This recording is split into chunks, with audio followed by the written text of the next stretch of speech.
Hi guys, welcome. My name is Jen. Thank you so much for stopping by today's video. So today I'm going to have a beginner-friendly tumbler tutorial. We are going to be making a simple peekaboo tumbler design. So this is great for anyone who is curious about making a tumbler and doesn't want to overcomplicate things.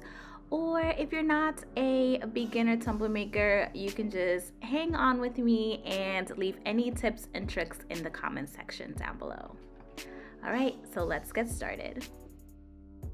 The first thing that I'm going to do is sand down my tumbler. This is a sublimation tumbler. It's all I had on hand at the time.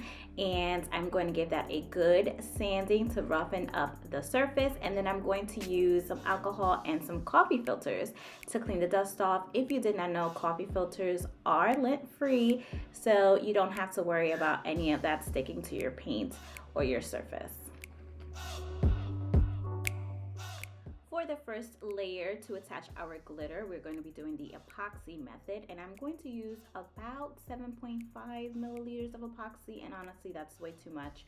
You just want enough so that the glitter can stick and not drip. So just put a little bit and spread it as super thin as possible, just making sure that you're coating every part of your tumbler. And don't forget the bottom of your cup if you are going to be exposing it. In this case, we're not, but just in case your design does, make sure you coat the bottom of your tumbler. One of my biggest tips in doing a peekaboo tumbler with a chunky mix is to keep the cap on. Now this is going to help prevent any large chunks of glitter sticking together, minimizing the future sanding that you will have to do on your other layers of glitter. And my second tip is, again, with the base coat, you want to make sure that you have enough resin on your tumbler so that the glitter sticks and doesn't move around, again creating any other lumps and bumps that we will later have to sand.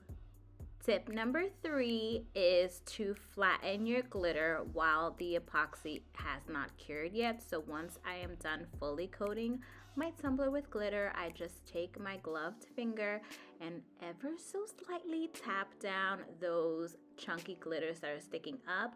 I kind of just like lean my head to the side while the tumbler is on the turner, and any little bits and pieces that I see are sticking up, I just gently tap those down, and then I will let my tumbler sit and cure about 8 hours, or most likely like the next day, and then we're ready for our first layer of epoxy. My fourth tip is, prior to your first coat of resin on this tumbler, just scrape off or brush off any glitter that didn't stick. Again, we want to get the base as smooth as possible before your first layer. And here I am applying 30 milliliters of resin to my tumbler. There are many different methods into applying resin on a tumbler. Once you start to get the hang of it, you will, come up with your own, but I like to slide the resin over the tumbler, and then once I feel that there is no tension, like my finger slides smoothly on the tumbler, then I know that every spot on the tumbler has been coated. If you get any resistance on your glove, that means that you may have a bald spot. So I like to do a combination of up and down and then across, and then I like to let my tumbler spin for like a minute or two before I start to pop any bubbles with my heat gun.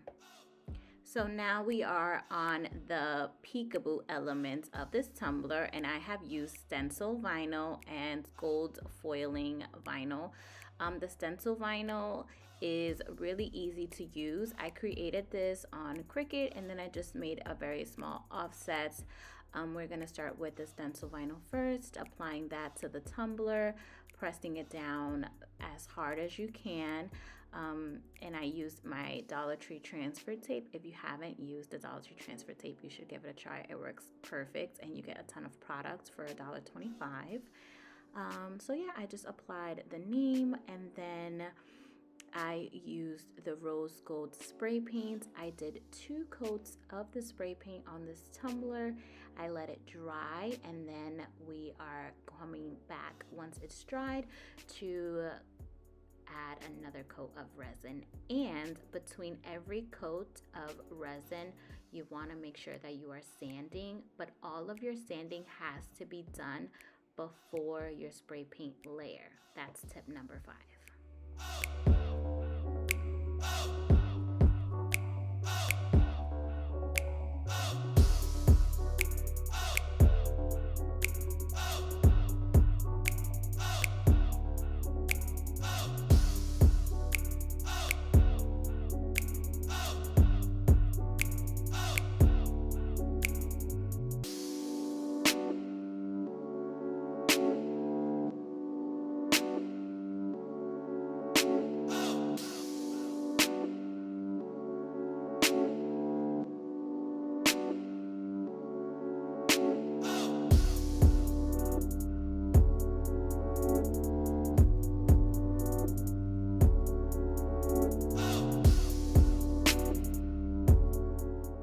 After 2 coats of spray paint, it's time to remove the stencil vinyl.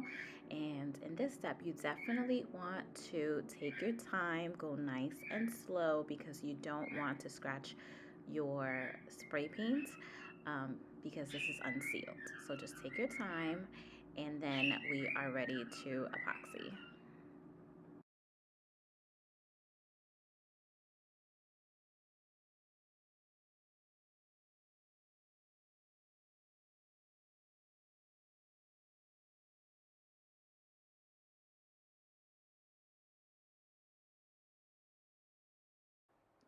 Our next step is to go in with about 20 to 30 milliliters of resin, and we're going to let that cure overnight and come back to add our offset.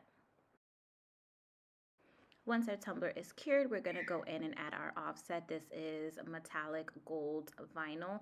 Unfortunately, I did lose the footage, but we're just going to go ahead and apply it. And your offset may be a little off because of the glitter and the epoxy layers that we have added. So don't be nervous, just work around it. You know, try to stretch the vinyl as much as you can without ripping it, and everything should fit just fine. All right, so we are just going to go in with our final coats of epoxy. We're going to sand and epoxy until smooth, and then we are done. Thank you guys so much for watching. If you have any comments, questions, or concerns, leave them down in the description box. And that is it for today's video. Please subscribe if you haven't done so already, and leave me any suggestions of my next video. I will see you guys next time. Bye. And one more thing, huge shout out to Jillian, the owner and maker of Resin Art Concepts, for my intro, outro. I love it so much.